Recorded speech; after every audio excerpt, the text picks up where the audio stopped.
Business वा तपाईँले चाहिँ हुन्छ नि B2B मा चाहिँ अरू बिजनेसको चाहिँ डाटा चाहिएको भने हाम्रो वेबसाइटमा भिजिट गर्नुहोस् र डाइरेक्टरीहरूको चाहिँ हामीले चाहिँ होल अस्ट्रेलियामा युज हुने डाइरेक्टरीहरूको चाहिँ रिसोर्सहरू हामीले एक ठाउँमा कलेक्ट गरेका छौँ हामीलाई नि सजिलो हुन्छ भनेर। सो हामीले पनि यसरी नै युज गर्छौँ है। अरूहरूको डाटाहरू हामीलाई चाहियो भने कुनै पनि बिजनेसको अब हामीलाई रेस्टुरेन्ट लाइनहरूको चाहियो भने बार्बर सपहरूको चाहियो भने प्लम्बिङहरूको वा स्टाटा क्लिनिङ स्टाटा म्यानेजरहरूको चाहियो भने हामीले चाहिँ यो युज गर्छौँ। तपाईँले चाहिँ सिम्पल डिजिके बिजनेस कन्सल्टेन्सीको पेजमा जानुहोस्, टुल्स सेक्सन छ, टुल्समा चाहिँ डाइरेक्टरी भन्ने तपाईँले क्लिक गर्नुभयो भने यो पेज चाहिँ देख्न सक्नुहुन्छ। यहाँ चाहिँ हामीले 256 सोर्सेसहरू अलरेडी छन्। सो यहाँबाट तपाईँले फिल्टर आउट गरेर तपाईँको इन्डस्ट्री कुन हो अब एउटा चुज गरौँ।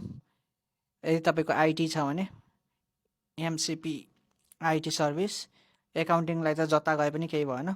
सो तपाईँले filter by free or government free गरौँ।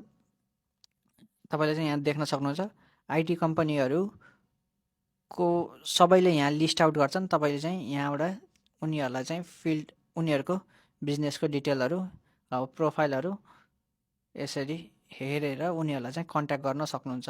र उनीहरूलाई चाहिँ सिम्पल तरिकाले कन्ट्याक्ट गर्ने हो भने हामीसँग एउटा एक्सटेन्सन पनि छ।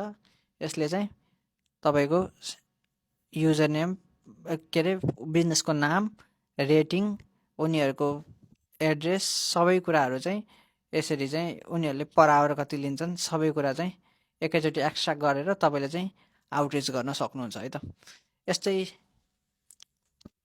नलेजको लागि चाहिँ तपाईँले हामीलाई फलो गर्न सक्नुहुन्छ र तपाईँले पनि आफूलाई बिजनेसलाई चाहिँ आउटरिच गरेर नयाँ क्लाइन्टहरूलाई चाहिँ रिच आउट गर्न चाहनुहुन्छ भने पोटेन्सियल क्लाइन्टहरूलाई प्लिज कन्ट्याक्ट अस टुडे है त।